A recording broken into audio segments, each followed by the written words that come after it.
All right, everybody. It is Steve with Real Progressives. Welcome, everybody. Sorry about the false start there.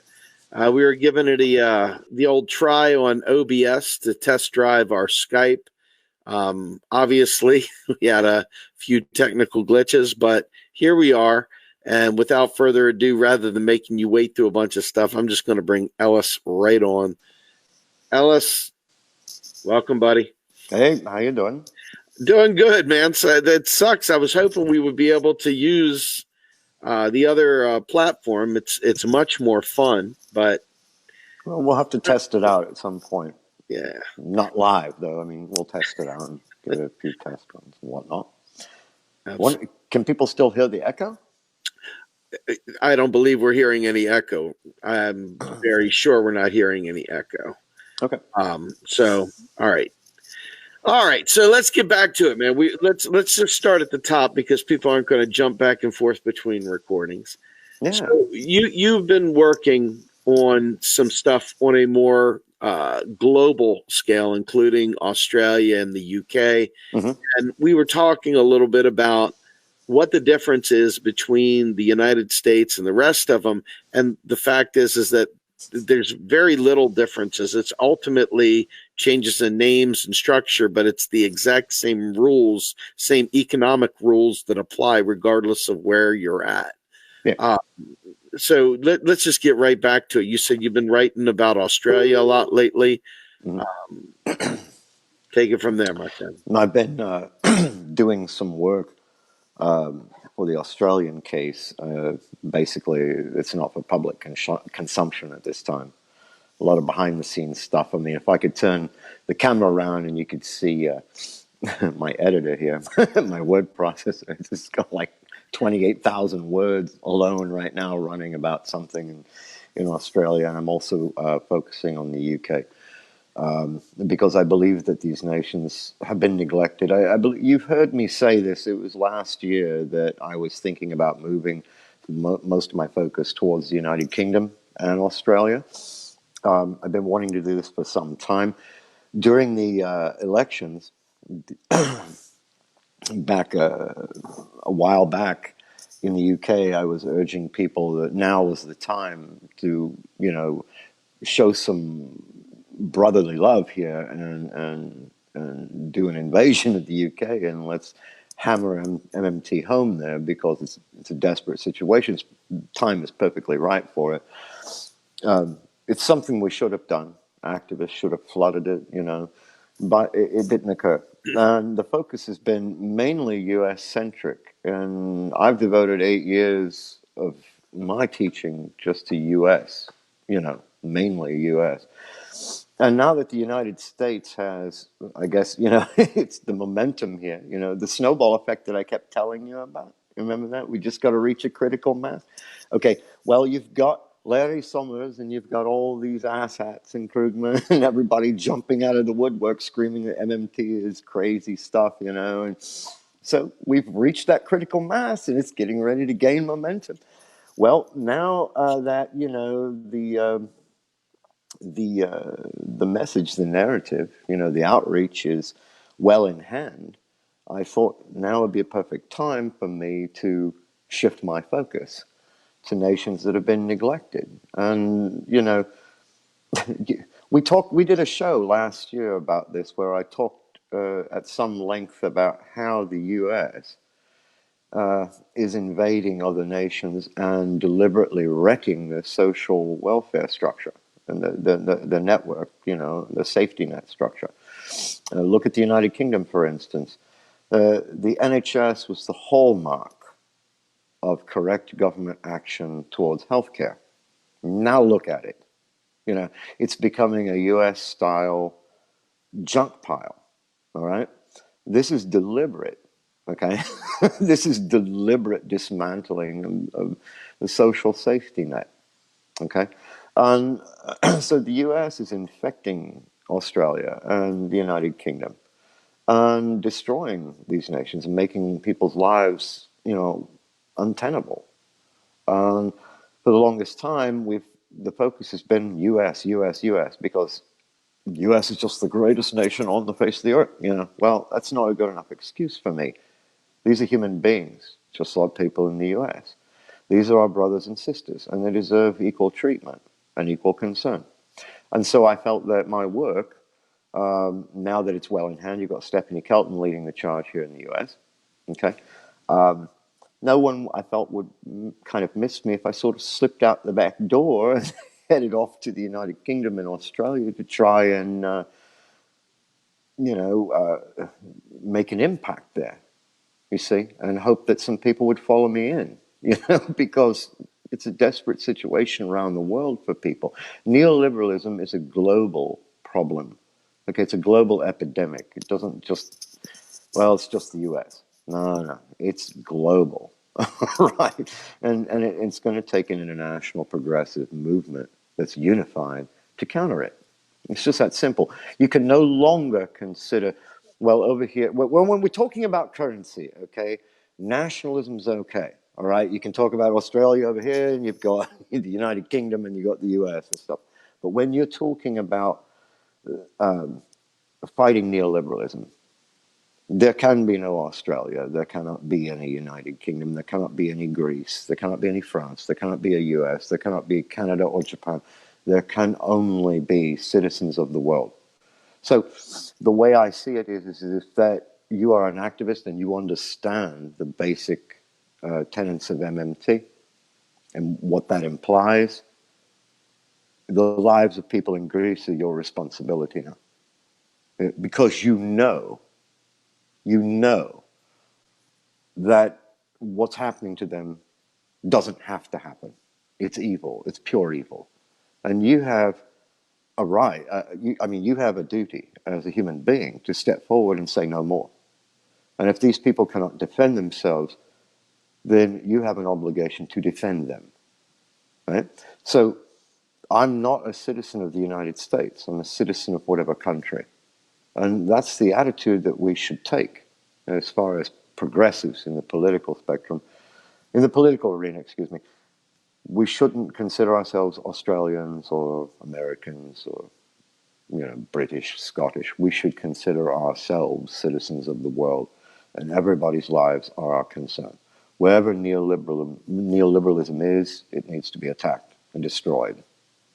Absolutely. Alice, I have one thought here, I'm open to being corrected, mm-hmm.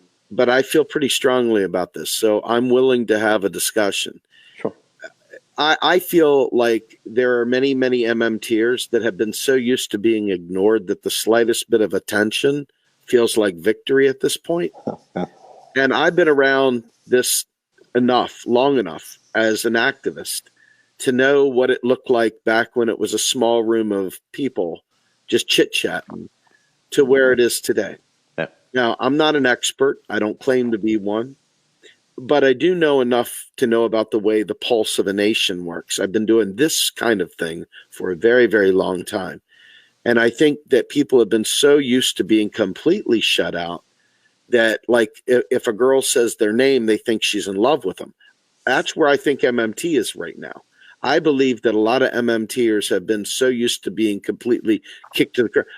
In other words, I will believe MMT is at that critical point when people like Stephen Hale or Fidel Kaboub or Stephanie and others are published in mainstream economic journals. I will believe it when I see the CBO shifting from doing budgetary numbers to inflationary numbers. I'll believe it when I see other changes. I believe that we have been shut out for so long that there is a false positive here. And I believe that the energy and the fight that is required to push a Green New Deal forward is the same energy and level of fight that we need to advance MMT forward. I believe that there has been, in certain circles, a little bit of too much wine cracking, a little too much champagne popping, and not enough fighting. And I believe that the tone police have won in some regards. And that has really, really shut down the energy of activists who have, in many cases, quieted down quite a bit. And so my take on this is that people that aren't used to any attention got a little attention, and now they think they've won. And that's, I believe that bottom of my heart. Nobody, well, what I'm not, I'll speak only for myself. Sure. I'm not saying we've won anything. What I said a year ago and what I'm still saying right now is that we are at the end of the beginning. Okay, we're almost done here. What I'm talking about, and I wish to be very, very clear. Sounds like me when I'm writing, doesn't it? You're hearing me read one of my articles here. I wish to be very clear. What is going on is that we are nearing the end of the beginning. That means that the point where MMT becomes politically acceptable and undeniable. AOC has already made it acceptable, even though people are denying it. People are, oh no, MMT's crazy, stop, it's irresponsible, blah, blah, blah, blah, blah. Even though people are doing it, we expect that. But the point is that now we are a critical threat to the mainstream. You have to know these people personally, or you have to know people in the profession like them. When they dare to come out in droves, all at once, like a pack of wolves, of ravening wolves, and take the public stage in opinion columns, not just Paul Krugman now, but everybody, Larry Summers, Thomas Pally, the whole works. They come flying out of their ivory towers, and they start pissing their pants in front of people and lying their asses off, telling the people, "Oh, we're all going to die if we use MMT." You can't use it, but nevertheless, the most ironic thing about that is that at this moment, as they say, MMT is wrong. MMT, the laws of MMT govern how these nations fucking operate their monetary systems. So if MMT were wrong, we should be dead already. And Japan should have sunk into the sea and Australia exploded, but it has not. These people are scared shitless. They're frightened. They're frightened for their positions of power and influence, okay, and their careers. And they're not going to let go easily. So it's our job to yank them from their perch and kick the shit out of them. And when I say that, we mean it academically and in debate form, of course. And we've been doing a bang-up job at that. They criticize us, they critique us, we respond. People say, yeah, that makes sense. And then the mainstream acts like they've won. They pull the same shit that lying jackwagon Krugman did with Steve Keen back in 2012. Steve Keen was turning up the heat for a while. It came in and pointed out why Krugman's a moron. And then Krugman just declared victory and shut his mouth and shut down the debate and said, I won. That's what they're doing, you see. They're scared, Stephen. And so that's how you know that we are nearing the end of this, is that they have finally come out to face down their enemy. You see, they're challenging us on the battlefield, and it's a mistake. They've made their final mistake. It's as Bill Mitchell says, they're marching into oblivion. And I'm going to let them go ahead and do that. See, if your enemy is going to self-destruct, just stand back and watch. And so, that's what I'm doing. I'm standing back and watching. All right. Well, fair enough. I hear you, but I am going to say this. There's some self-congratulatory work that's been going on. That's a little bit early days for that, though. And having still got the scars and the jockey marks, from folks who wanted to tell me to keep it down and, oh, there's no need to be harsh and stuff like that. I watch, I'm looking, I'm serious. All I got to do is go down to downtown Harrisburg to see how dire the situation is. And it enrages me when people tell me, don't be harsh. Don't be harsh. And I'm like, well, wait, hold on. So forget MMT for a minute. Put MMT off in the corner, because MMT shouldn't be what we're really talking about anyway.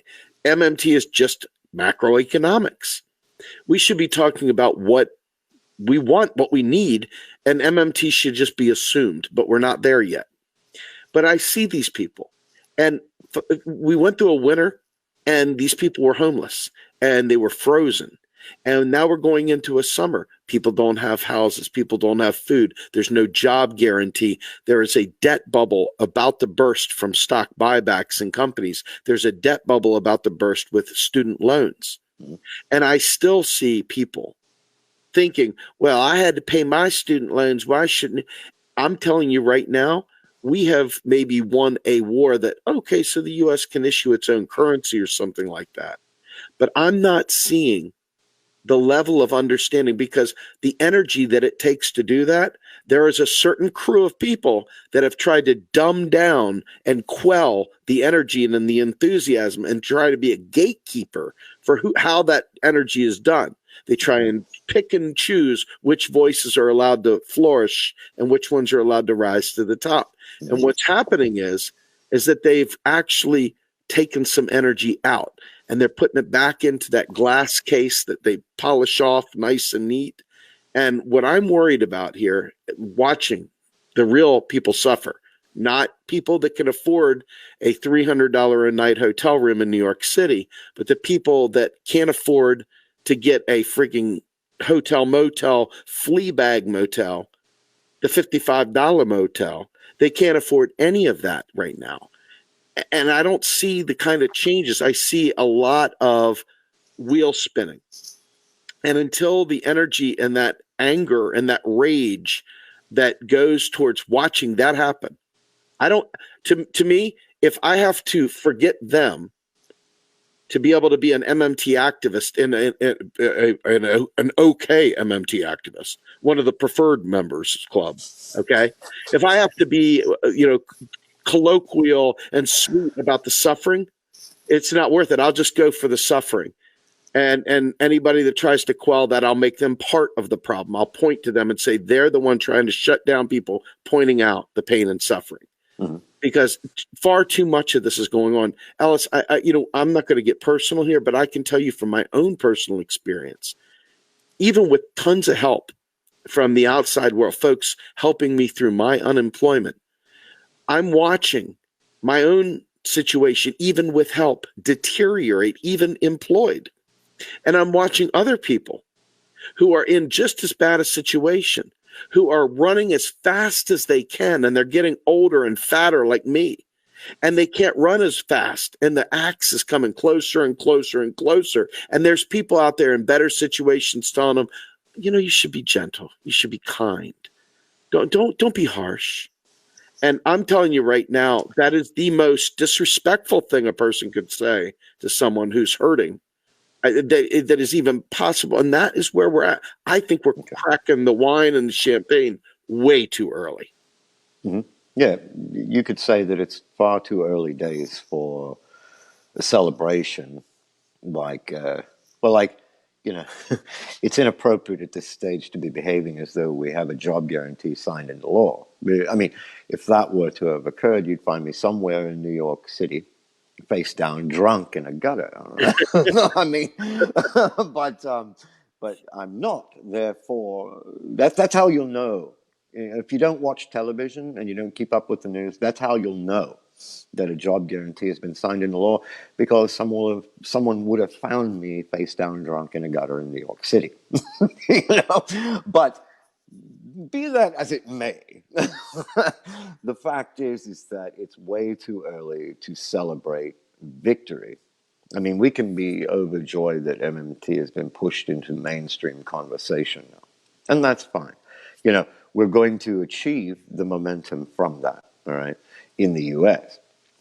But here's what I want to say about your special case of this tone police. The tone police don't usually bother me all that much, but they do bother you. Yes. And I'm not saying, I mean this both ways. I mean, they bother you, as a person. You can't stand it. It bothers you. And they bother you, meaning they follow you around and try and irritate you. And here's what I have to say about the people who say, well, you don't have to be so nasty and mean. I have two things to say about that. One, when was neoliberalism ever nice? Amen. About anything? And two, apparently your yelling, screaming, and your meanness hasn't done any damage to MMT's advancement in the US, because look at where we are. How Yeah. many years? How many years have you been screaming obscenities and telling people they're killing people by X, Y, Z, and all that? How many years have you been doing that? All right, and we think about that for a moment. Well, if what you were doing were truly detrimental, we wouldn't be where we are today. You're part of the voice. You're part of the reason why MMT has reached the point that it has in the US. You're part of that story. So am I. So is Bill Mitchell. So is Stephanie Kelton. I've always said this, and I'll say it again. We all have a job to do, and we do that job that we're meant to do. Each of us does a job, okay? And for some people, Steve's message and Steve's presentation is what they need to hear for their minds to change, for their perceptions to change, and for them to get out and do what's right, okay? And some other people need a gentle approach. Okay, well, there's plenty of gentle people out there as well that are doing the same thing, all right? There's no such thing as a one-size-fits-all message here. MMT does not fit on a bumper sticker, believe me. There are certain equations that won't fit on a bumper sticker. If they did, you get up close. So that's the whole point of the bumper sticker is moot. But there is no one-size-fits-all MMT activism, okay? There just isn't. And so we need to come to that realization. There are some people who need to be slapped awake, and there are other people who can handle the gentle truth. Wake up, Johnny. We're at Grandma's. Put your shoes on. And then there are other people who need to be hit over the head with a full bottle of vodka. All right? And maybe take a cigar burn or two on the back. But eventually they go like, oh, okay, I'm awake. All right? So there it is. Simple as that. So okay, so when you're teaching, let's have a moment of honesty. So now we're talking about teaching. We're not talking about activism now. We're talking about. Well, hold on. We're talking about each of us has our lane. Right. Each of us has our purpose. Mm-hmm. Each of us has whatever. Right. I am an activist. Mm-hmm. I'm a good explainer. I can tell you most of the stuff in 100 different ways. I have 100 analogies. I can talk about it in different styles, different ways. I can say it kind, I can say it harsh, I can say it whatever. But I'm still just explaining someone else's work. I haven't done any of this work. I haven't uncovered it. I'm not a developer. And I'm certainly not a teacher. I might be someone that brings people in. I'm like that guy who breaks the seal. But I always have known enough to point back to the shoulders on which I've had to climb to be able to see what I can see. I didn't create it. Others did. And those people are the giants of MMT. And they're the ones that I give the credit to. All right. And I think it's important to note, though, that in the teaching sphere and in the academic sphere, the development sphere, and then the activist sphere, there's always people that feel like it's their job to try to change how you do things. And what I've seen is there's very few teachers that teach the same way. And there's very few students that learn exactly the same way from the exact same teacher. Right. I like, for example, I went to college and I couldn't pass many of the math classes. I was terrible at math. I was awful at it. I got to the point where it was such a thing in my head that I didn't want to go to school. I'd get sick in my stomach when I knew I had to take, a test, and I just wouldn't go, and I'd do horribly. Finally, I found a teacher that cared about me, took the time, showed me the formulas, explained to me statistics, took me through some deep permutations and different things. And all of a sudden, light bulbs went on and I got it. And same with finance. I didn't understand it at first. There's a lot of things that didn't make sense. All of a sudden, I had a good teacher. It spoke my language, sat me down, showed me what I needed to know. And then, bam, I learned it. Mhm. Why do you think people, is it that they're raising their hand saying, what you're saying isn't reaching me? It doesn't seem that way, because a lot of the people that criticize seem to be people that think they already know. It's like stepping on someone's toes, crossing into their lane, trying to critique their work. I don't understand it, but Mhm. it's pervasive and it's corrosive, and it's something that I've found to be very detestable. And I feel like it takes some of the energy out of the work. You know, I know it has with me. I know it has directly impacted my zeal watching some of the stuff happen. How do you deal with people that cross into your lane as a teacher, that maybe have things to say or criticize or critique? How do you um, take that information and let it roll off your back like a duck, or does it impact you? Do you feel it? What happens when you get that unsolicited advice? Okay. That's kind of funny you should bring that up because I'm writing an article right now about this very thing. It's very interesting. What I do is, have you ever look at your Facebook friends list, for instance, Stephen? It's got what, like 5,000 people there? Yes. Okay. You look at other people's in the MMT community that are just activists, that 5,000 people. Have you ever looked at mine? It Yeah. has 1,606, and Yeah. that's it. Okay, there's a reason for that. Okay, they say, well, I thought he was that popular teacher. He's that teacher. Everybody knows who he is. Why is his friends list so small? The reason why it's so small is because outside of friends and family, the activists and students who are on my friends list are there because they genuinely want to learn. I treat my Facebook profile page as a classroom. I don't debate people. All right. So when it comes from the teaching perspective, when someone jumps in and they begin criticizing or trying to debate MMT, when you're trying to teach a concept, generally that's a red flag that that person is really not interested in learning anything. They're just there to debate. They're there to critique. They're there to cause trouble or derail learning opportunities. And so how I deal with that is I just unfriend them if I accidentally get them in there. How I deal with them in public, in real life outside of social media, is I tell them straight out, hi, I'm here to lecture on a certain topic, okay? And everybody else is here to understand what I'm saying, to take it in, to absorb it, and then to ask questions to further their knowledge, you see, which is what education is all about. Obviously, you're not here for that. You're here to hold a press conference about why your knowledge level is superior to everyone else's in the world and you know everything. So the door is just over there.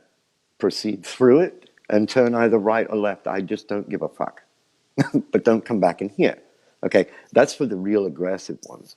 The ones that just want to debate and generally annoy everybody, I simply tell them, look, you don't have to agree with MMT in order to learn it. Okay? I don't have to have an interest or anything in automotive mechanics to learn how to change spark plugs, do I? No. Okay? Well, I don't have to have an interest in relativity or Newtonian physics to actually understand relativity or Newtonian physics, do I? No. Okay, so you can take in what I'm saying respectfully, and ask questions respectfully, and I will answer them respectfully. But if you want to debate, this is not the proper forum, and you need to excuse yourself. And that's how I deal with that. It doesn't bother me. Now, on Twitter, I use Twitter if I ever go to Twitter. My friends list is much larger. There I debate. I don't treat that as a classroom entity. I treat it as I'll take on whatever you're going to throw at me. And so there, yeah, I'll get into it and I'll scrap with people. But when it comes to Facebook, if you've ever wondered why, well, all these people in all these countries know who this guy is. Why is his Facebook friends list so tiny? And that's why. I'm only accepting people who want to learn this stuff because that's what I'm trying to do is teach, you see. I'm not trying to debate with people or anything. But it doesn't bother me the way it does you, Stephen. And maybe you should get some help. I'm just kidding. I'm just kidding. No, you're probably right. All right, so here's a tweet that I wanted to put up here.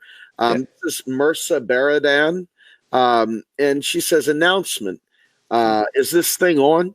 To all the young people who want to do good in the world and work for justice, especially racial equality, please study finance, banking, econ, money. Mm-hmm. May not tear down the house with master's tools, but you need to know how they work." And she's spot on. I mean, this to me, this is like the crux of MMT. To me, the more we understand the tools that are dismembering us, the more we can understand how we can survive. And and then hopefully once we learn how to survive, we can also use it to thrive, to more than survive, but to actually thrive. We spoke a little bit in the beginning about I was talking about the bubbles bursting, the stock buybacks, talking with Randall Ray, talking with Bill Black way back. Both of them stated that these stock buybacks are horrific. I mean, these companies are taking on massive private debt. And so this is the next big bubble that's coming. And then on top of that, the student debt, $1.5 trillion is heaped on the backs of both kids and older students who fell out of the workforce during the global financial crisis. So you've got two groups of people, one that are on the wrong side of the workforce. They're on the downturn, so to speak, and they're already struggling with being employable. And then you got the new kids coming out that have never had a job, that are carrying $100,000 worth of student debt on their back before they have their first job. What do you think it will take for us to be able to make the case that not only the United States, Japan, Australia have a sovereign currency, can solve this problem, but then to get the political will to, now that we have this understanding, to cross that threshold to actually make the changes necessary to establishing a federal job guarantee, and a real one, not a Cory Booker one, not a faux aggressive one, but a real honest to goodness MMT job guarantee that is a job guarantee as a right. We've got Andrew Yang out there running around telling people they can trade in their Social Security for his freedom dividend. And sadly, there are a lot of people out there, a lot of people, even a few MMTers, to my eternal chagrin, are talking about Andrew Yang and this freedom dividend, and we need a UBI and this and there is just enough swirl and misdirection, and people are so desperate that they're listening to anybody that'll dangle 50 cents in front of them. They're not even thinking about what the cause and effect is. I mean, I want to talk, I guess, first of all, because you speak very eloquently about the job guarantee. Job guarantee to me is ground zero of everything. I mean, we've got to fight the climate problem big time, but the job guarantee is part of that. Can you talk about why a federal job guarantee is so vital to a functioning economy, and maybe even go into what a job guarantee is and so forth? It's vital for an economy because, number one, you have to understand, see, this goes way back to the very basics. It even exits MMT and goes back even further. It's what you would call pre-MMT, I guess you could say. People need to realize, all right, they need to know what money actually is, and they don't. And this is a bad thing because most people, when they're exposed to MMT for the first time, they're exposed to it far along in the educational process. Okay, they should have started with prerequisites and introductory material. Instead, they're like way up here where we're already talking about how national governments spend and what the taxation is for and all that. People need to understand what money really is. Okay, and once they finally hear what it is, they flip out because it's so abstract. It's not what they thought. And then once they've got that digested, they need to understand what a nation is. Okay? And a nation is, simply put, a bunch of people, okay, that have drawn imaginary borders around, we'll call it geographical area, the space, the ground, okay, the sky above, the water, everything. They've drawn an imaginary border around it, and they've given a name to this area inside that border. And then they said, well, if we're going to have some sort of civilization, if we're going to be civilized, we're going to have a society, we need laws. So we're going to have a supreme government, right? So we're going to have to create a government. So society comes together and establishes a government, all right? And that government is a neutral entity that society controls. The whole of society controls it. It embodies the entirety of society. It's not a foreign or alien entity that's come in to, what do libertarians say, to encroach on my liberty, and encroaching on my liberty. That's not what it is. It's not a foreign entity. The federal government, the national government, is you, it's me, it's every valid citizen in the nation, okay? And it is to do the will of society. Once you've understood that, okay, then you understand that the government issues its own currency. It does not spend the proceeds of its tax collections. Taxation has a different function, and it's a separate operation to government spending. When you then understand that, you can understand what bonds are for, and lo and behold, we get to the job guarantee. And by the time we get there, we understand why a job guarantee is so critical. Because it's society's job to care about its own self. Okay, every single citizen counts, no matter who they are, and the national government is empowered. Okay, but as expected, it is given the responsibility to ensure that every single citizen derives good benefit from that economy. Inflation can become a problem.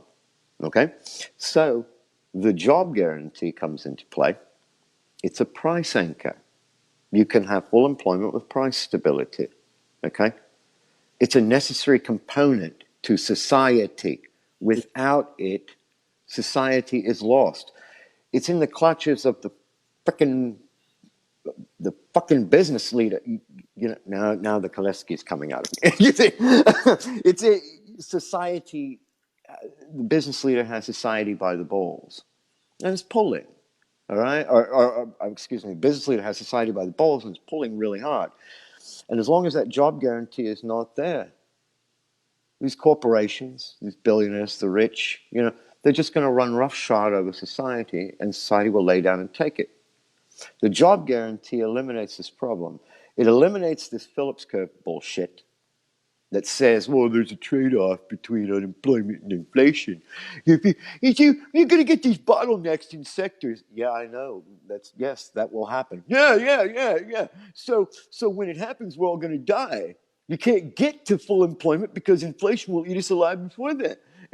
No, not necessarily. If you have a job guarantee as the price anchor, you then eliminate this Phillips curve talk. Thomas Pally can sit down and shut his mouth, maybe have an M&M or two. It'll be all right. Take a Xanax. But the job guarantee itself is a necessary component of any modern monetary economy. Without it, the economy can't function properly. All right? When you install a job guarantee, the economy begins to function properly. There's price stability. There's a price floor. There's a wage price floor for labor, which then eliminates low-wage employers. It also corrects the neoliberal business model of abusing employees, this open availability, that stupid crap, all this nonsense that corporations come up with to strangle their employees. All of that gets eliminated. The job guarantee is a fundamental thing that you just cannot set it aside. It is part of MMT. It's intrinsic to MMT. All right? And it's a necessary component to any modern monetary economy. There is no way to neuter capitalism, for instance, without it. There just isn't. There's no way to transit. If you don't want to take pitchforks and turn the country upside down and have a massive violent revolution and install socialism, if you'd rather have a peaceful transition from capitalism to socialism, You have to have a job guarantee. Otherwise, there's no way to neuter capitalism. There's no way to neuter the effects of the business cycle without a job guarantee. And this UBI, Yang's been pulling on his Yang too much. All right. This UBI bullshit. All right. I understand that people say, just give me some money and that way I can afford food. It'll work for me. Just give me a living wage and I could do so much. That's nice and all, but that's micro level thinking. What would happen on the scale of the entire economy, of the entire nation, if everyone received a living wage, UBI? Okay. What would happen to the workforce? Who's going to manufacture the product? And that's when they stop and they go, well, we've got robots, automation. Well, I don't see C3PO anywhere. I don't see R2D2 anywhere. And it goes back to that thing that we were talking about, where I wrote that article about the orange robotic arm, trying to protect CEOs and arrest people, step closer so that I may apprehend you with my claw. I mean, when C3PO shows up, let me know. Okay, and then maybe I'll agree with you. But until then, automation is not going to produce everything. So what are we going to do? These people are going to receive their UBI, and they're thinking that, well, let the poor people down in Mexico and over in Vietnam and Thailand and these other countries who manufacture the products, just import them to us. Oh, so now we're all high and mighty kings, are we? Sitting our fat asses on our thrones and saying, serve me, world. Fuck that shit. All right? The job guarantee is the actual solution that progressives are looking for, but they just don't know it because they cannot, for the life of them, redefine the concept of work. Every time they think of work, man, they think of the Industrial Revolution, and this is pure nonsense. All right? A surfer can work, okay? And it doesn't have to be a professional surfer who competes, dude. It can be a man or a woman who goes out and surfs for fun and leisure, all right? And while they're doing that, they can collect water samples and deliver them for testing and be paid to do that. Or they could be paid, to, as Bill Mitchell would say, to teach water safety classes. Well, if Los Angeles, the city of Los Angeles, finds that to be a useful endeavor for the community, then it will pay surfers to surf. And it is a valid job. There it is. Okay? So you've got to be able to redefine the concept of work. Right? And the job guarantee helps people do that. It causes people to think in a different way. All right?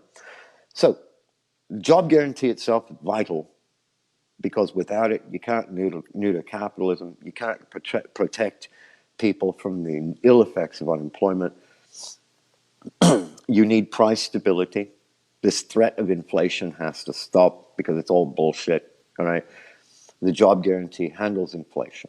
Now, many people think that MMT, by the way, I'm not boring you, am I, Steve? Because I mean, you're like rubbing your eyes and going, "Oh God," and coughing and everything. Many people think that MMT claims that the way that we will control, the main way we'll control inflation is through raising taxes, but that's not true.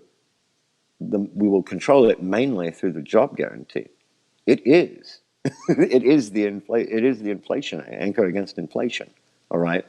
It's the thing that Thomas Paley just refuses to admit to, and that's his fucking problem, isn't it? Because he's wrong. The job guarantee is essential. All right. And I believe you wanted me to explain kind of what the job guarantee is. Well, you already hit on this. So what I want to do is just quickly recap part of that because I think that was incredible.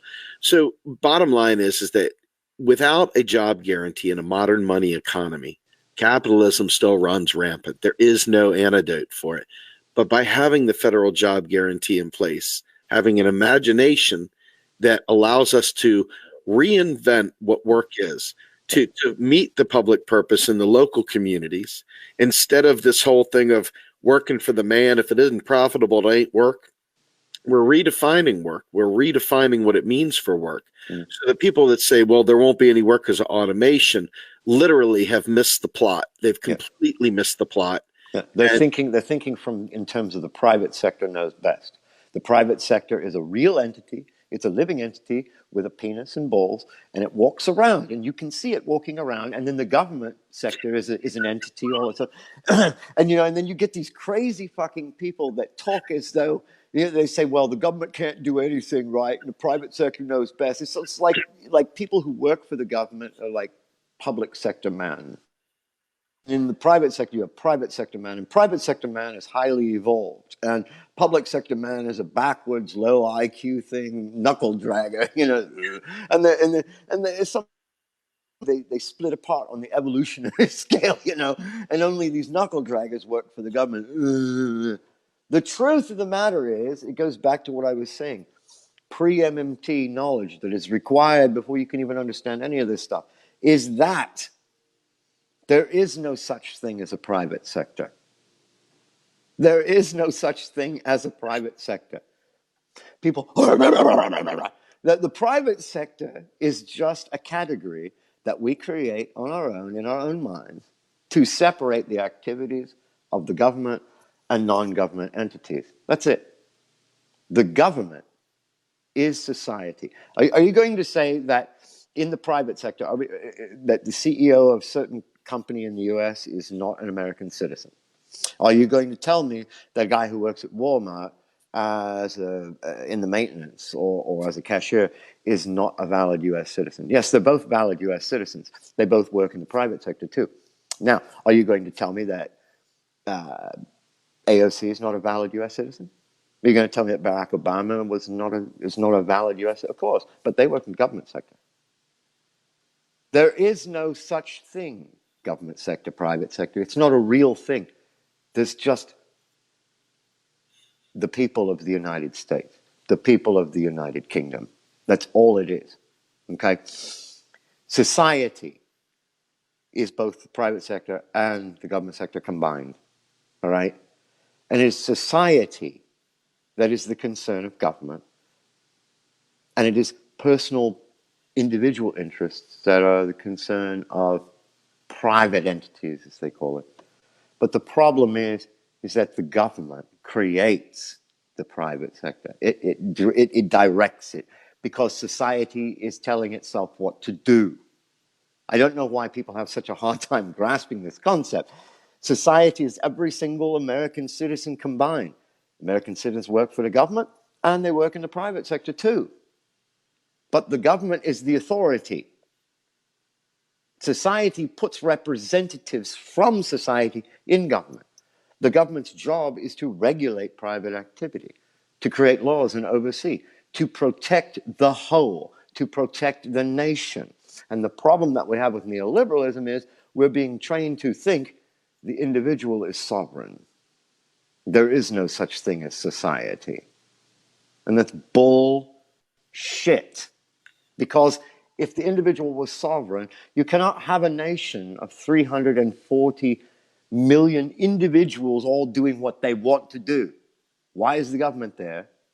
What's the purpose of it? Okay, you're all full of shit. All right, libertarians and people who think this way.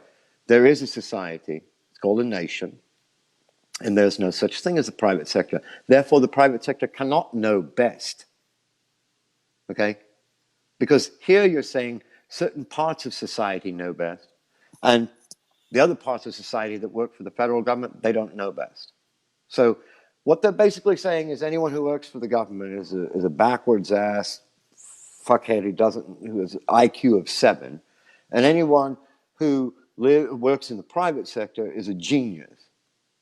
So a private entity can bottle beer, but government could never do it. Why? Government can, for some reason, contract the private sector to build massive weapons of destruction and kick the living shit out of a country at any moment it so chooses to do it. But just can't bottle beer. Bullshit. Okay? I don't want to hear that crap. This is all backwards ass bullshit. All right? And people need to, when you get in deep enough into MMT, you will come to the realization, if your education begins at the very beginning with the prerequisite, you will come to this realization that there is no private sector. And the argument is absolutely absurd. All right? When you realize this, That's when you realize why the job guarantee is essential. Because whether there is inflation, whether there are bottlenecks occurring because of policy and whatnot, it doesn't matter, because people will not be unemployed ever. And the job guarantee will attenuate those pressures, getting rid of them by now. So, I just talk so much at this point about one topic that I forgot what your point was.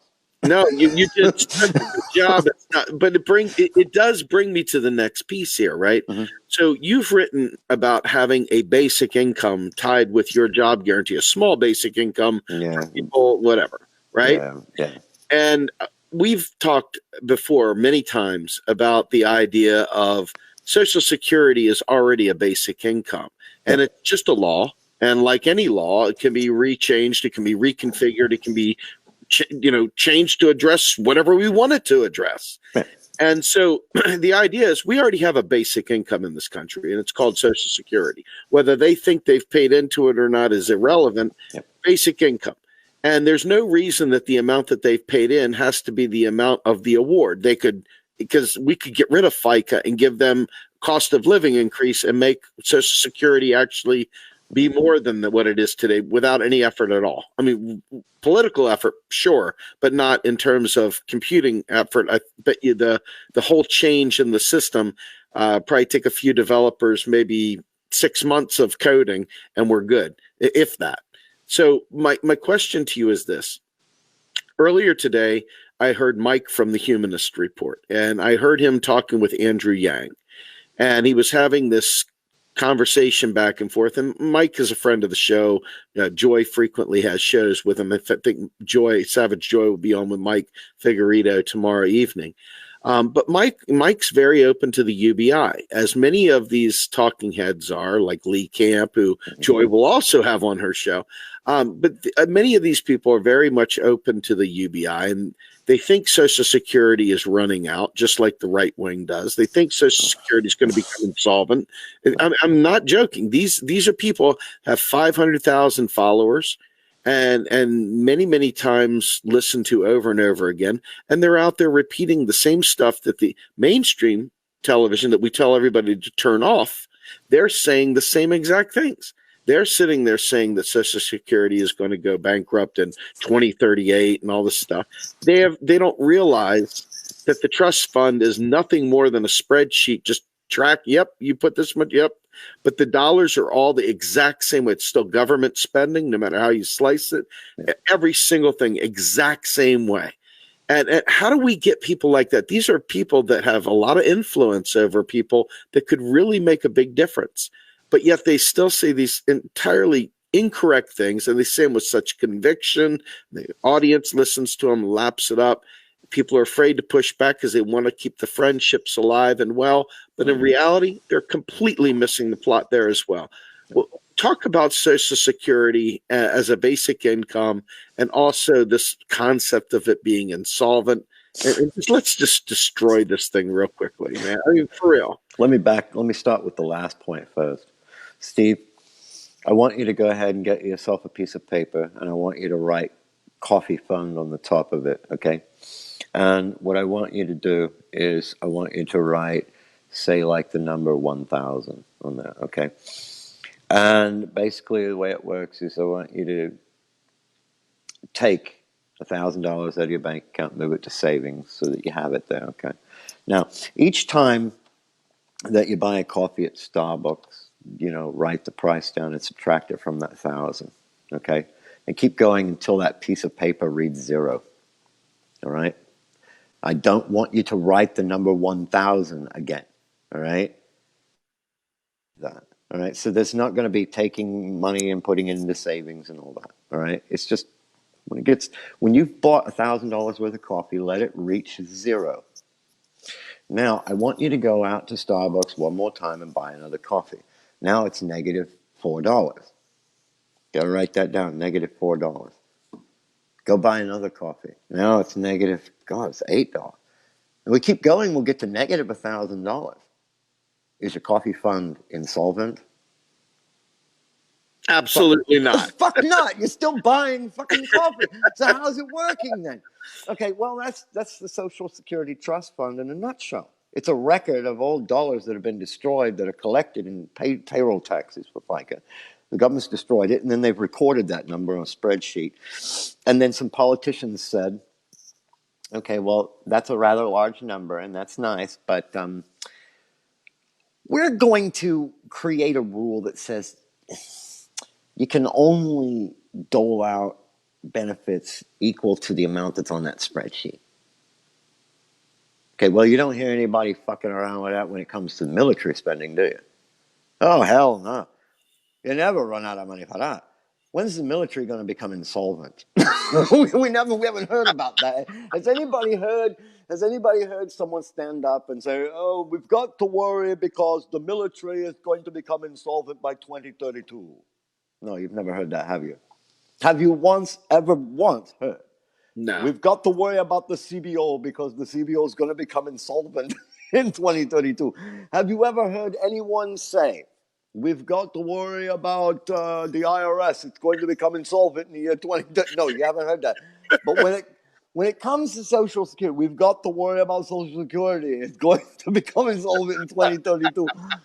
It's just, like that one over there is going to become insolvent, but not that one over there. This is a bunch of bullshit.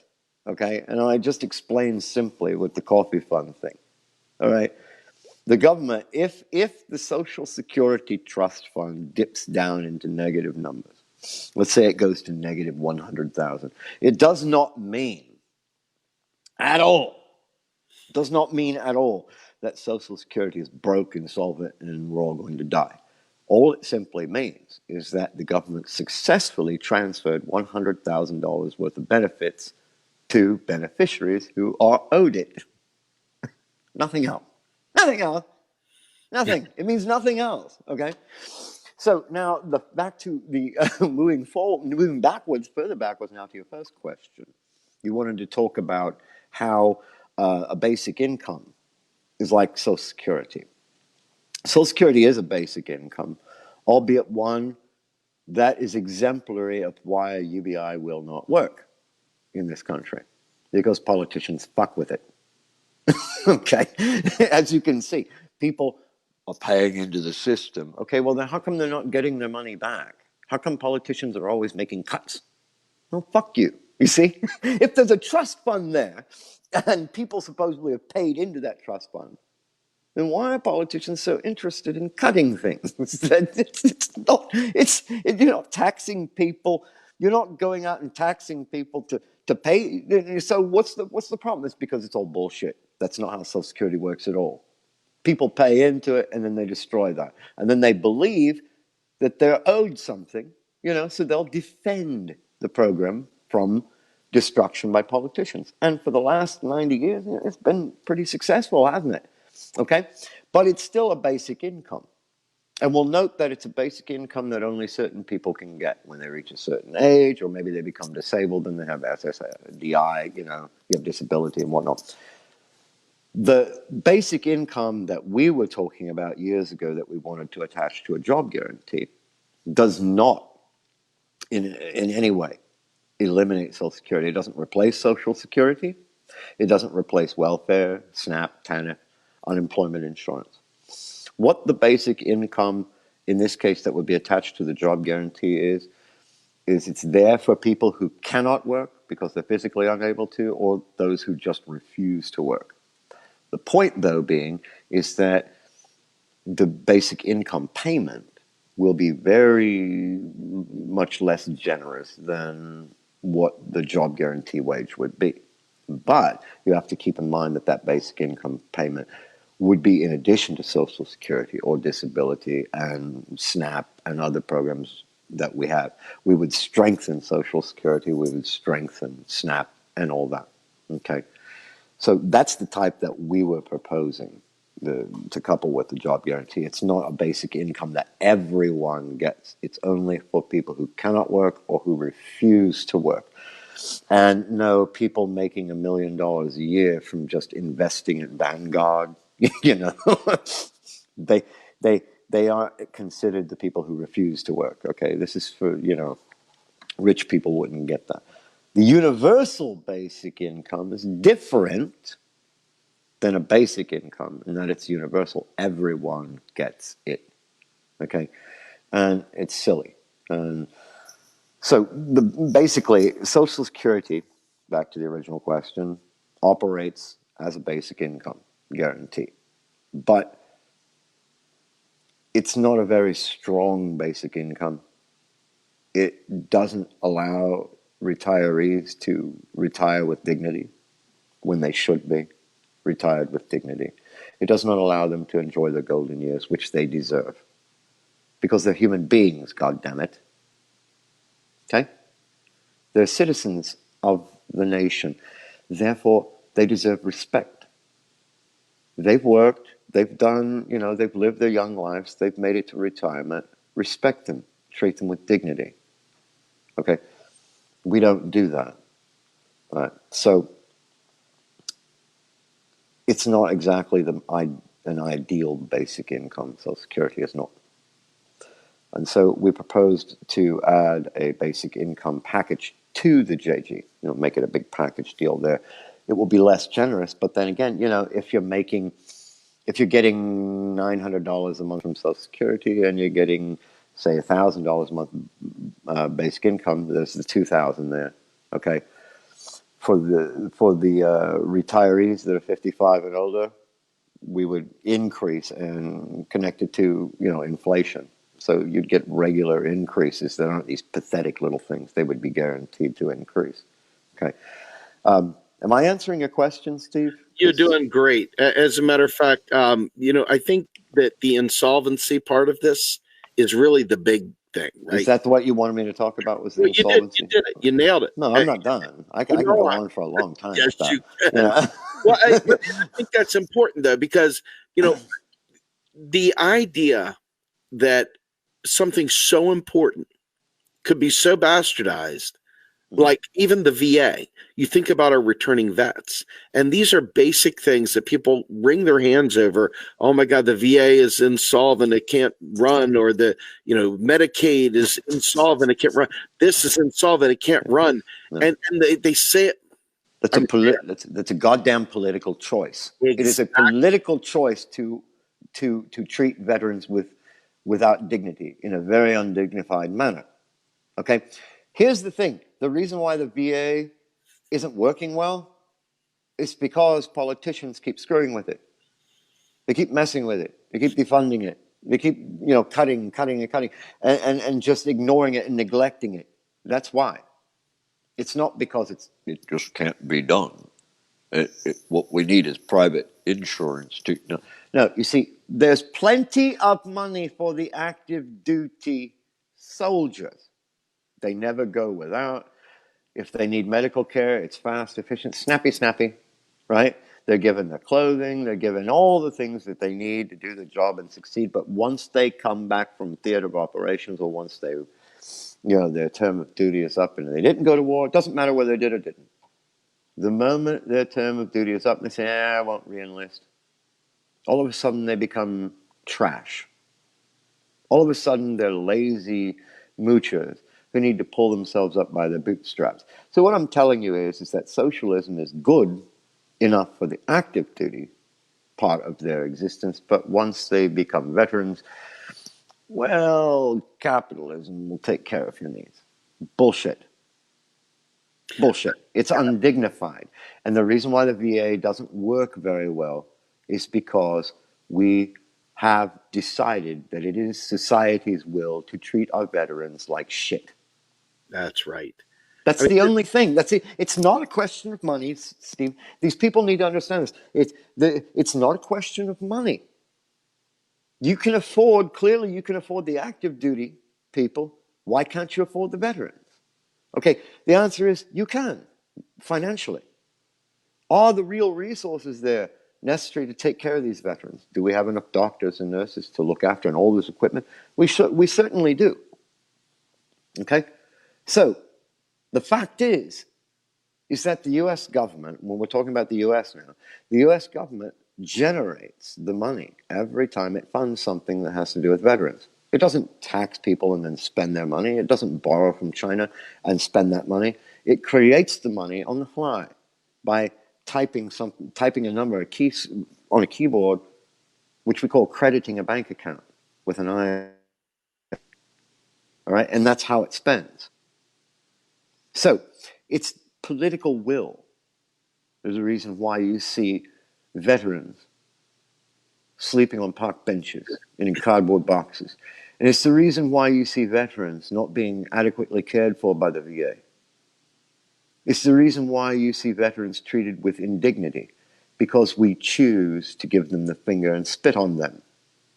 Or shall we say, our representatives who represent our will have decided it's in the best interest of the United States to urinate on our veterans and to treat them with indignity. That's the problem. It's a political will problem, not a financial problem. And until the people of the United States understand why what I'm saying is true, they're going to continue walking around thinking, oh, insolvent, oh, this and all that, and it's all bullshit. And the veterans will continue to suffer. The elderly will continue to suffer. All right? This nonsense has to stop now. We need to move out of the Middle Ages, all right? We need to move out of the Industrial Revolution. We need to move the fuck out of the 20th century. We need to move on, okay? I don't give a fuck. You want to move into the Star Trek era? If that's what you envision, fine with me, as long as humanity is working for the betterment of humanity. Alice, I want to read you a tweet from James Franco, comedian, actor, blinding flash of the obvious James Franco. And this is in line with some of your we're citizens of the world. Mm-hmm. James Franco says, as CNN just said, the world is 17 trillion in debt. Who the fuck do we owe money to? The Decepticons? Yeah, we do. We owe it to the truth of the matter is he's very close, but it's not the Decepticons. We owe the money to Pluto. The Earth has been borrowing. No, it's Pluto. The Earth has been borrowing, and you don't realize this, but the Earth itself uses US dollars. Okay, it chose the US dollar as to be its currency. So you may have the euro in Germany, and you may have the peso down there in Mexico and all that, but the Earth itself, as a planet, says, well, I want to use US dollars because they're the most prestigious. And it says, where do I get US dollars from? It's, well, the only place you can get that is Pluto. So the Earth's been borrowing for, I don't know how many millennia from Pluto. But Pluto threatened to call in the debt on Earth. Okay. And so that's why NASA was very interested in this 9-year trip to Pluto.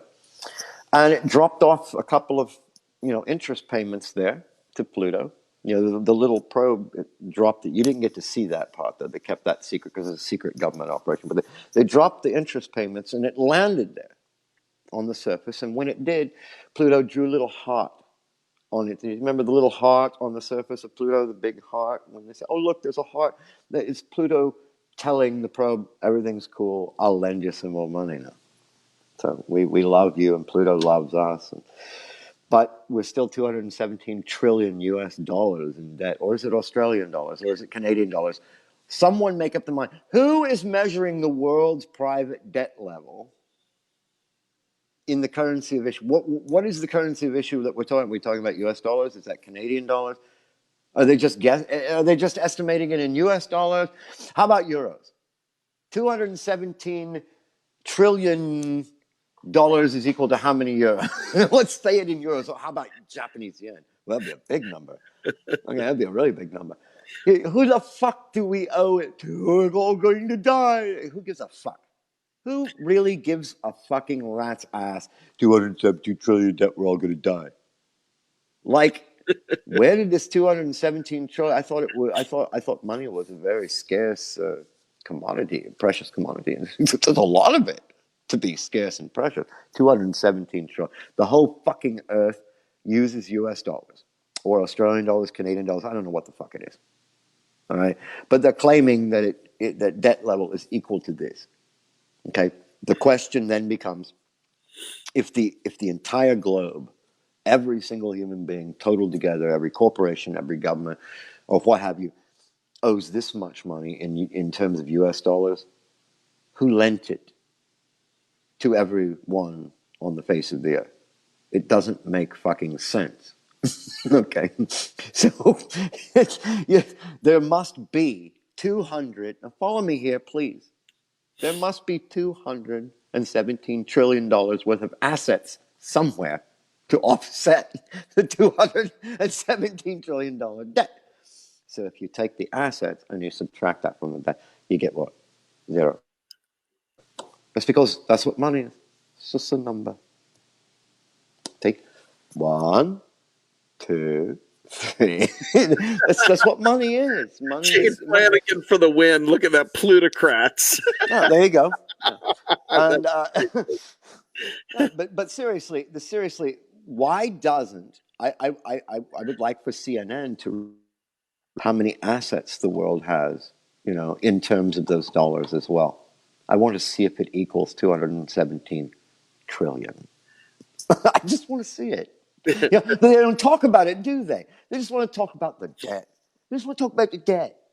Okay, but you don't want to talk about the assets. So it's like there's $217 trillion in debt, but there's no such thing as a home or a car or an infrastructure or an aircraft or skyscrapers or anything, right? It's just a wasteland with $217 trillion in debt. This is Mad Max Beyond Thunderdome, man. CNN's on the ball, man. You know what I'm talking about? This is bullshit. It's all bullshit designed to cause the public to sit there and go, "Oh, we're all going to die. Let's go to Starbucks." And basically ignore. They want the public to be stupid. They want to dumb down the public to the point where the public can't think for itself, and it will believe this and then say, "Well, we're all going to die. Let's just go to Starbucks and live our life. Buy another cat, I guess. I don't know." Yeah, that's what they want people to do. They want people to be afraid because the fear breeds apathy. How is it possible that a single human being sitting in line at Starbucks waiting to get that frappuccino, how is it possible for that one person to make any difference in a world that is controlled by so many powerful, well-to-do people? There's nothing I can do. And we're all going to die. Might as well just sit here and take it. And that's what people do. When you abuse people endlessly like this, and then you keep threatening them and intimidating them and lying to them and abusing them some more and gaslighting them, they go crazy, or they just give up hope. They go Patty Hearst. Yeah, they just fuck it. Stockholm syndrome and start making excuses for their oppressors. Yeah, exactly. Then they stand up and they defend them. You were you get people jumping into these conversations all the time, talking about that guy's stupid, that guy's lying, he's lying. That's all. The United States is $22 trillion in debt, and it's going to eat us alive. And it's Stockholm syndrome. Stockholm syndrome. That's what that is. You're a victim. You're a victim, and now you're defending your kidnapper, and that's a bad thing. It's a very bad thing for someone who claims to be a progressive to do. Okay? Aligning yourself with your own abuser. Great. Good job. Well done. Okay? I 217 trillion in debt. Fuck this shit. I mean, this is stupid.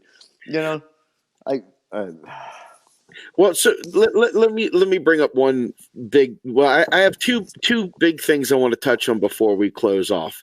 The first one is probably the one that grates the nerves the most, and that is that the sales pitch that you get from both politicians, economists, and of course their adherents, that we've got to cut spending over here to gain spending over there. They make this always the Texas two-step instead of going for the throat punch. And so they always try and put barriers in front. They don't realize that by playing this game of we've got to cut the military to have a Green New Deal, we have to do this to have a this, that, and the other. We can't possibly do that until we do this. It's all these screwball games. They don't realize that because the art of taxation and the art of spending are not one for one. They're not the same thing. They're totally separate operations. Mm. They're completely inept and incapable of having that discussion. That's one of the key reasons why I feel the MMT is further away from this victory than they think they are, because I'm watching Kelton right now, even talking about offsets. And I'm seeing a lot of discussion there. Of course, we have to have offsets. Mm. And this is because this is what's being demanded by the mainstream economists, the offsets. What about the offsets? And the offsets, I mean, what are the offsets, hypothetically, for Medicare for All, which Warren Mosler said, quite frankly, is going to be a deflation. That would be a deflation. That would be a deflationary package. There's no two ways about that. You don't need offsets. Some money. The offset? What are we going to give them, a basic income to offset the deflation? It doesn't make sense to me that the mainstream still has enough power to cower us into playing that game. And I'm not saying that there's not a case for offsets, because offsets are clearly important. Okay. But I don't understand why this persistent thing keeps going. And this is from even other folks that for a minute see the light flicker on and then it goes dim. Why do we keep thinking that we have to cut spending here to gain spending there? Why do people, especially in the left, and it makes me literally retch, they constantly try to bring up how we have to cut something first with the military before we can have anything nice. Talk about that, please. Okay, there's two reasons, and there's two different types of progressives that talk about that. The first type of progressive talks about cutting the military just because it's an opportunity to attack the military. You get what I'm saying, Stephen? It's an opportunity to attack the military because they don't like it. The other type of progressive says that we have to cut the military spending because they believe sincerely that the government faces a budgetary problem. Okay, it has to have an income if it wants to spend. And currently, the U.S. is spending so much money on the military that, damn it, we've got to cut it if we want to be able to spend for this over here, because the budget won't allow for it, right? The first argument, the vindictive one, is ridiculous on the whole. And the reason why is they're not thinking about the foreign policy aspect and the intelligence community aspect of what they're proposing to do. For the last 50 some odd years, the intelligence community in the United States, which I shouldn't be talking about, but I'm going to anyway, the intelligence community in the United States, along with the DOD, Pentagon, and all the other high-powered fucks, have been fucking with other countries and making enemies. Okay, they've been making people very angry at the United States, and these people have been attacking the United States and threatening the United States. So that gave them an excuse to blow up the size of the military to what you see today. Okay, if you were to just slice the military instantly right now, you'd leave the United States in a very dangerous situation to where it might not be able to defend itself adequately at any given point.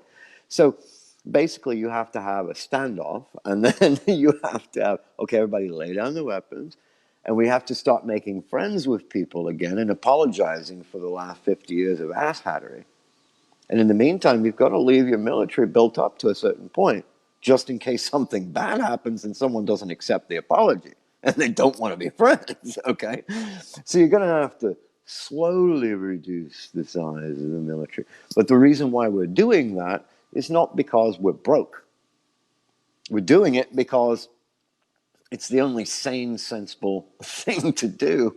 If you've made a bunch of enemies, it's going to take a while to repair relationships. And in the meantime, people can still do horrible things to you, and you need the military to defend. Okay? So no point in neuter it, but... Before you go, I want to stop you right there for just one quick second. Mm-hmm. So what would happen, hypothetically, if the vindictive ones or the people that genuinely don't know any better got their way, and suddenly a wave of these folks literally cut the military in half? What would happen to the economy? What would happen? Well, it depends on what they're going to spend for. That's the thing. What's their agenda? I Well, mean, let's just say hypothetically that I have no idea how many people are currently in the military right now, families and families that support the military in terms of other contract work that they do, whether it be in their communities where the bases are, whatever. The commerce that is created just simply by the military existing alone. From what I've watched a great documentary. Actually, warmonger John McCain was in it. And what they talked about was basically how they strategically build an airplane, where they'll put the seat buttons in Vermont, and they'll put the seat belts in New Mexico, and they'll put the steering wheel in California, and they'll put the emergency brake in Wisconsin. And now all of a sudden, if you cut the F-35, every state in the country suffers. yeah. But this is, people don't understand what that means. They don't have any clue. There's zero. I mean, like the intellectual bankruptcy that is on the left with the moralizations without understanding the ramifications. It's like so imbalanced. And I'm not talking about whether we should or should not keep a military. The issue is not understanding that the bathtub doesn't care whether it's the military or whether it's something else. The bathtub needs dollars in it. And when you cut 50% of this 750 billion annual thing, let's say you cut it down to 375 billion, you would literally take 375 billion out of the economy, which I mean, you'd have to have an equivalent injection, in another sector or in another area. You can't just cut it and be done. Bill, right? That would require a bill. What I'm trying to say is, if you step back and you just went to the whiteboard and said, okay, we want to cut 350 billion. So we cut 350 billion for the military. We haven't spent any money yet because we haven't passed the bill yet. We haven't done anything yet. And so now all of a sudden we cut the military and all these people are out of work, etc.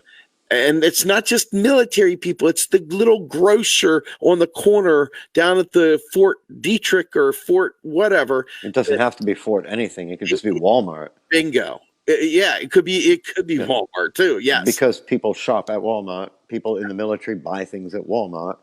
And if they're no longer employed or the contractors are no longer receiving, contracts from the government and they're not being paid, they're going to lay those people off. They're not going to shop at Walmart. They're not going to shop at any grocery store because they don't have jobs.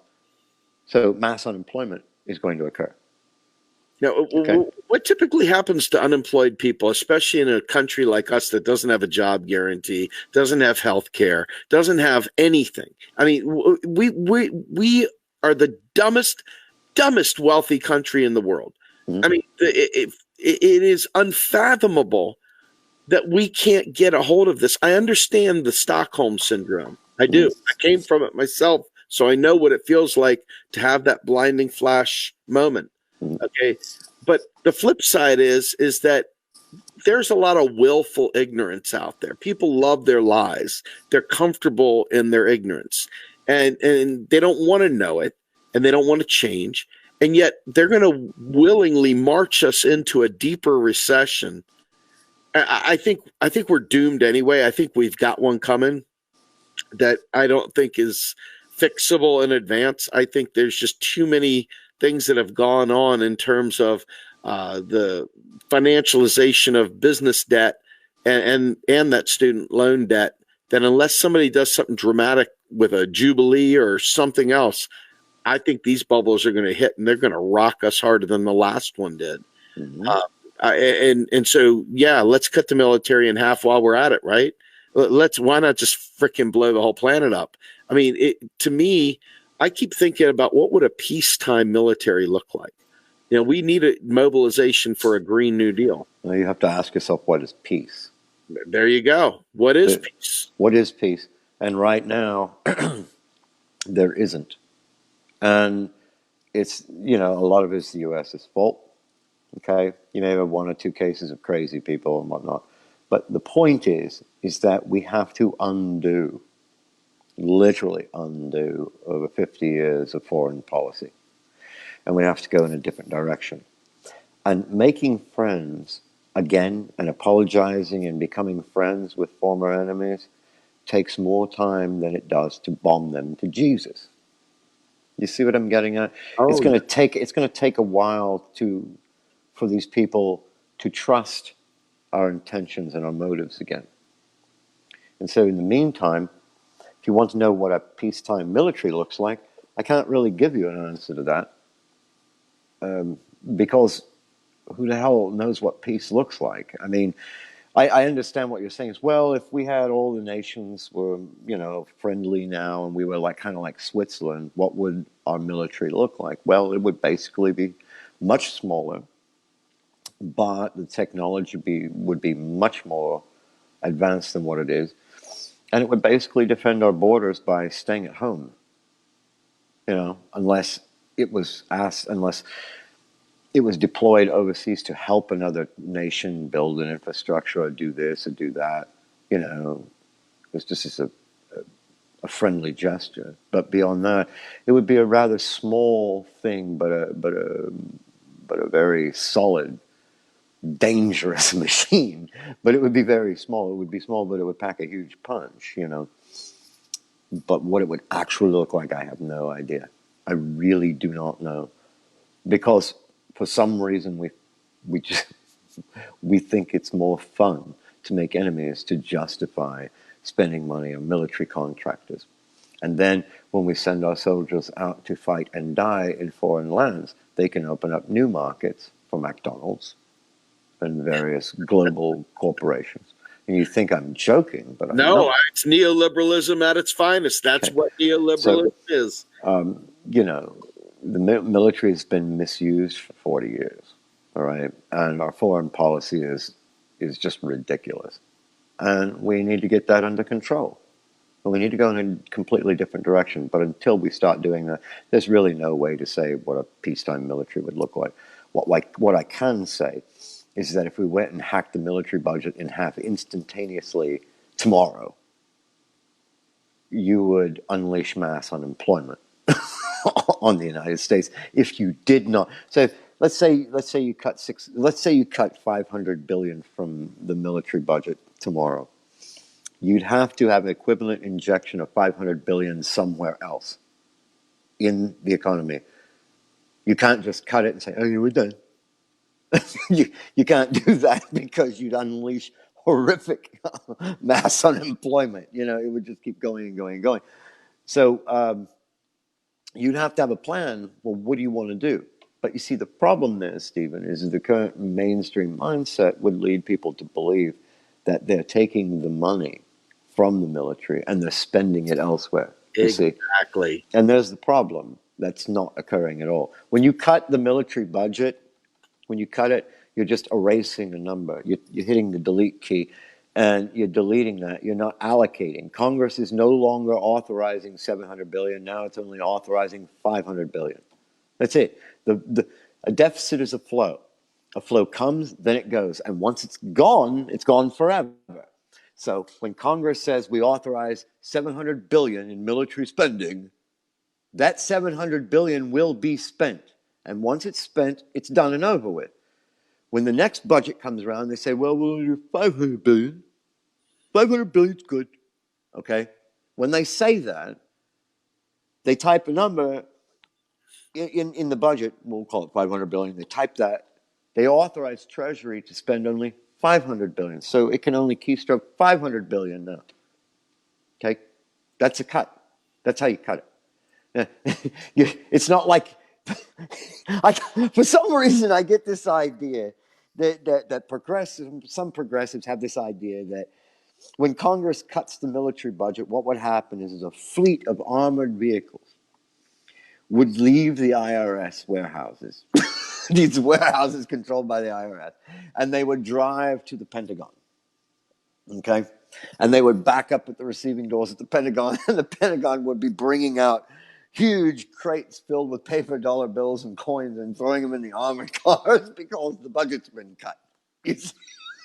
I think people have this notion in their head, And then the armored trucks, you see, they would drive back across America till they got to the U.S. Treasury, and they back up to the U.S. Treasury, and they unload all of the crates of paper dollars and the coins that came from the Pentagon. And then Treasury sends the armored vehicles to all points in the United States to deliver the cash to what Congress has decided to fund. So, that's the way people seem to think about this, you see. And when you actually understand what's going on, it becomes quite funny, to the point where you laugh hysterically, you know, at how absurd sometimes the level of thinking that people have. I mean, it's just absolutely absurd. But we cannot blame the public for thinking this way, because they have been trained to think this way. They're victims. You see, even the people, let's just say there's tone police. Yeah, we can be pissed off about them. But the truth of the matter is that 99% of these people are horribly misled. They're victims, just like you were once a victim, Mr. Austrian school. Yeah. Okay. Okay. I'm Paul. Yeah. Okay. So you were a victim. That's right. Of the same thing that some of these progressives who spit at us. And the good news is I didn't even have memes to teach me this stuff. I didn't have the quick hits. There weren't little short videos. There weren't Ellis Winningham videos. There were nothing. And now there are. So little by little, there's plenty of information out there. Mm-hmm. For anybody that actually wants to learn how to save the planet and save their family and save this country and other countries around the world, it's there for you. It's not hidden anymore. Now, MMTers are claiming victory. I'm hoping, I want them, but it's up to people now to take this vast amount of information that is available. Sure. And do something with it, right? I mean, not just sit on it and move on to worrying about Trump's next tweet, but actually focusing and doing something. That to me is really key. That's where it is incumbent on people. Now that you know, do better. Yeah. Once you know, you should do better. Absolutely. Okay. And if you don't, your conscience is screwy. Your conscience is very screwy. But to finish up on those offsets there, people will typically look at it and think there's a budget crisis when there's actually a real resource issue. That's the key to the affordability thing for like a Green New Deal. So to help people understand this, let's start with something basic, and we'll do it military related. How do you make a tank? How do you build a tank? Okay, you do it in a factory, right? Okay, it's in Ohio, actually. I believe the M1 Abrams is made in Lima, Ohio.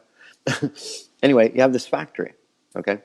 And just like a car, it goes down the assembly line, it gets put together, right? Comes out the other end, it's delivered to the military puts it to use, right? That's how you make a tank. Do it in a factory. What else can you make in a factory? Stephen, please answer the question for the audience. What are things that you can make in a factory besides tanks? Webcams or microphones or these lights that are around here. Mm-hmm. Desks. Sure. Yep. All kinds of cars. Yeah. During World War II, did the U.S. government, or did not the U.S. government, actually command and convert automotive factories like, GM, Ford? Were they not actually converted into and repurposed for the military during the war effort, and they built aircraft and they built tanks? Did they not? Absolutely. Ford didn't build automobiles. They built tanks, aircraft. The factories were repurposed by the government, right? How did the government manage to do that? It paid people to do that. See, there's a war effort. So how do you build a tank? Like I said, in a factory. What else can you build? Well, like Stephen said, you can build computers, whatever the hell you want, right? Well, that's the question of making cuts to the military if you pursue a Green New Deal and discover that we don't have the real resource capability to finalize that. Let's say there's some facets of the Green New Deal we can't do because we just don't have the available resources. They're currently being occupied by the military. What we need are these factories. and we got to put them to use for something other than building a tank. So what the government would do is, through its taxation authority, through its regulatory authority, through its entire authority, it would repurpose those factories for something else, you see, by choosing to spend for something else. Okay? And when it did that, that factory, which is a real resource, and all of the steel and what have you that goes into building tanks and doing what have, all of that's real resource. So all of that would get repurposed for something else.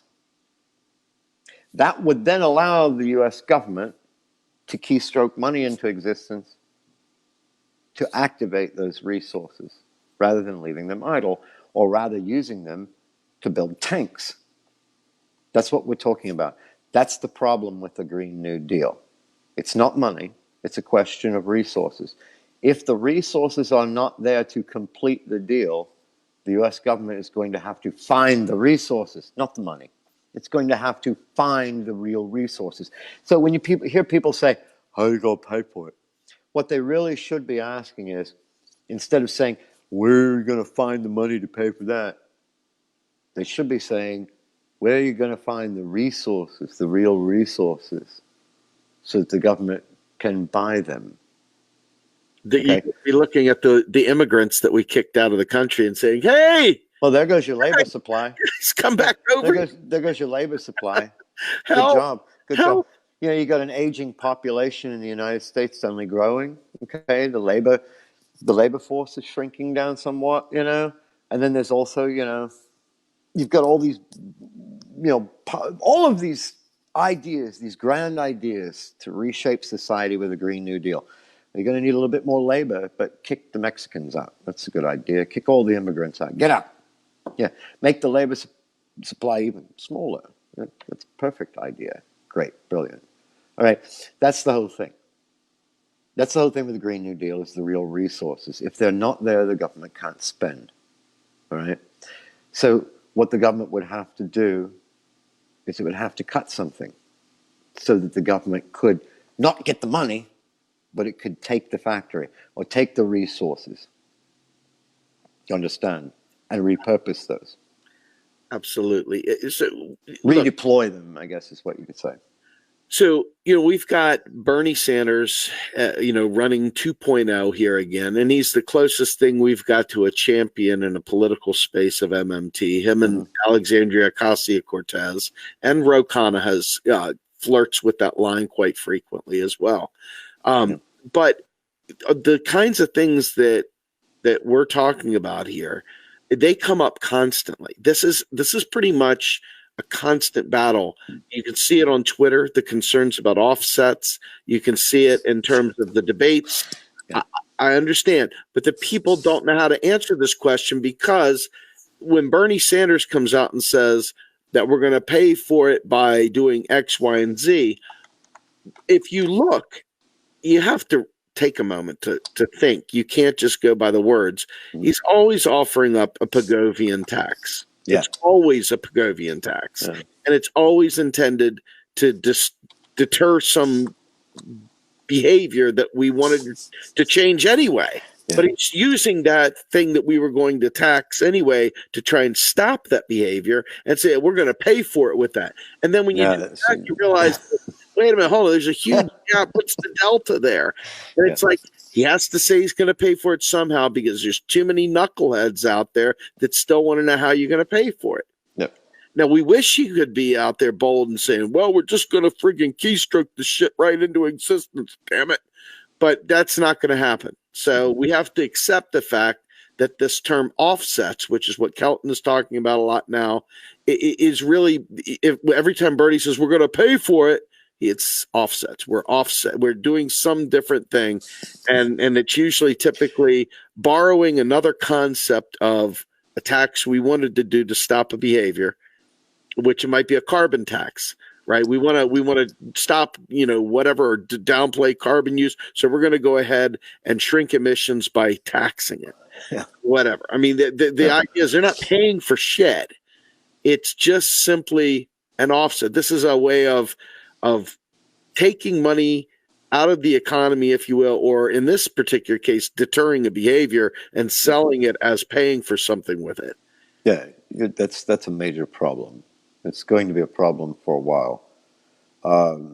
But yeah, like you said, in this case, the federal taxation is a behavior modification tool. That's what it's for. It basically threatens and it takes money away from people, which then alters their behavior. The best example has always been and always will be the cigarette tax.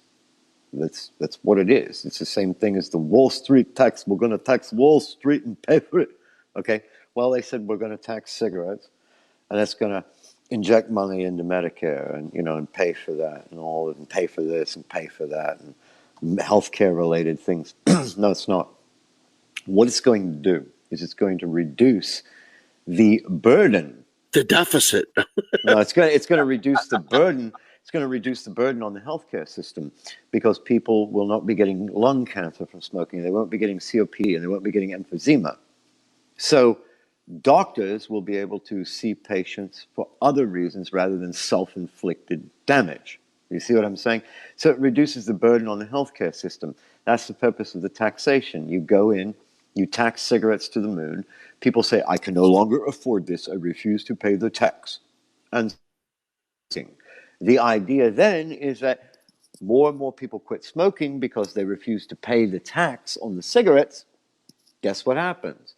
Over time, the burden on the healthcare system is eliminated. And it's not the financial burden we're talking about. The burden being eliminated is there are only so many doctors, only so many hospitals, only so much this and that and the other to go around. And the doctors are spending a lot of time treating self-inflicted damage when they could be treating other illnesses and looking for cures to other things and doing so forth and so on. So when you reduce lung cancer incidences as a result of smoking, or heart attack as a result of smoking, high blood pressure as a result of smoking, or any pancreatic cancers and all sorts of emphysema, when you reduce those things, doctors are able to see more patients. They're able to budget their time, not money. You see?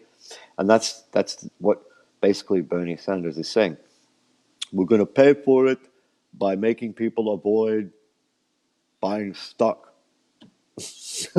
Okay, great. So we're going to pay for this by altering people's behavior. All right, whatever. If you think that's going to pay, it's not going to pay. He has to say these things because I'll just put it this way. It doesn't, it's just not politically acceptable yet. It's the wrong time, trying to win an election. I would think that once Bernie enters the White House and takes the oath, he could then start spewing out stuff, because he's got 4 years. Yeah.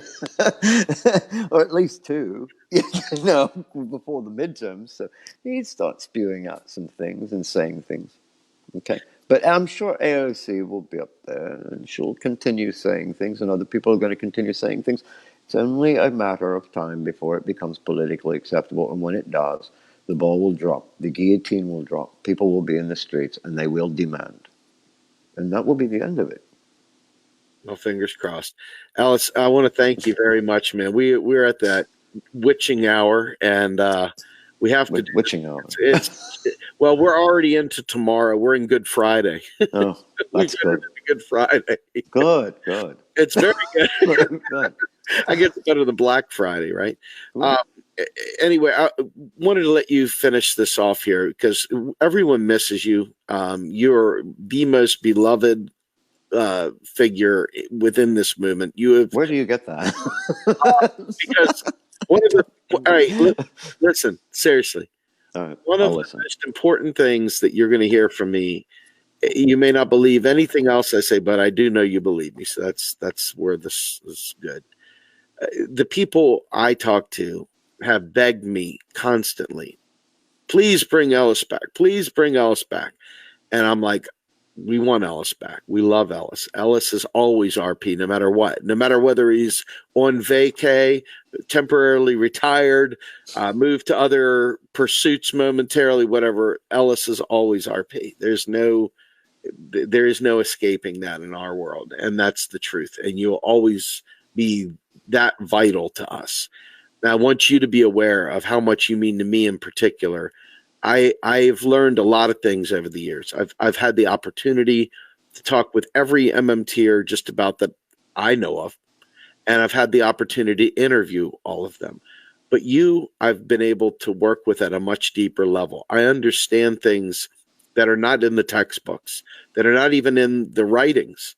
I understand things at a level that I never thought I would ever, ever, ever want to learn them at. But more importantly, they become a part of who I am. And I owe so much of that to my interactions with you. And it's not just the teachings of these academic portions of what you do.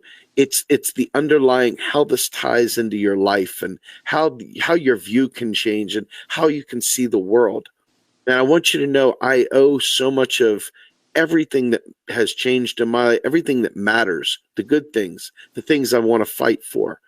I owe so much of that to you. And I mean that. My time with you doing these shows together has been there's nothing that can compare to the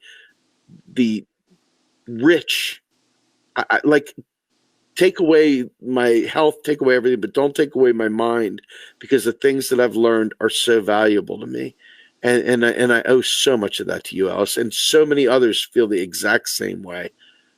So I want you to know that, we may not be the best bunch, but we are family, and we do love you. And I particularly love you like a brother, and in a way that only brothers can understand.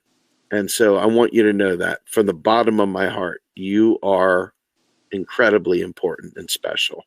And I love you. I appreciate that. You got it.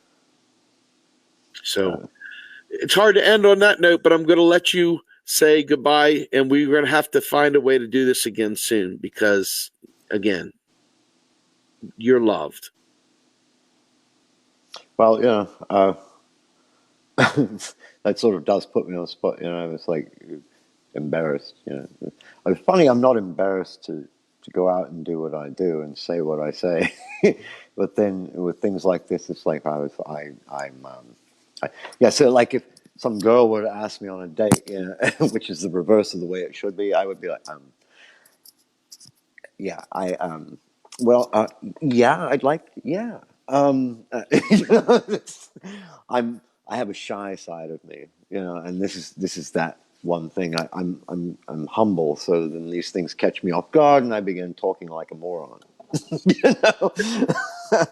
But I do appreciate them at the same time. They mean a lot to me.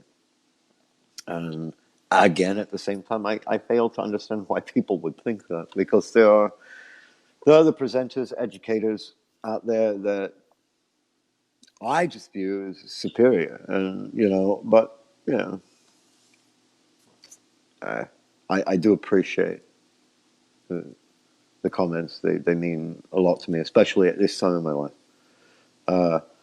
I'm going through quite a difficult issue, and then I learned that it was just last Saturday. I learned that a good friend of mine had passed away at a younger age, young age, what I would consider to be a young age, and that's been bothering me since I found out about it. I haven't stopped thinking about it, because the poor lad, he didn't deserve the life that he had, and he didn't deserve the end that he met. And he was a sweet kid, and I'll miss him terribly. So I have to deal with that as well. But it means a lot to hear that at this time in my life, and so I appreciate that, and I love you too as well. Thank you, brother. Thank you. I'm sure I want you when you go and rewatch this, you can scroll to the end to see all the different. I'm putting them all up. I mean, it's the love fest. I mean, for real. So I just want you to know, you know, it's your style, asshole. We love you.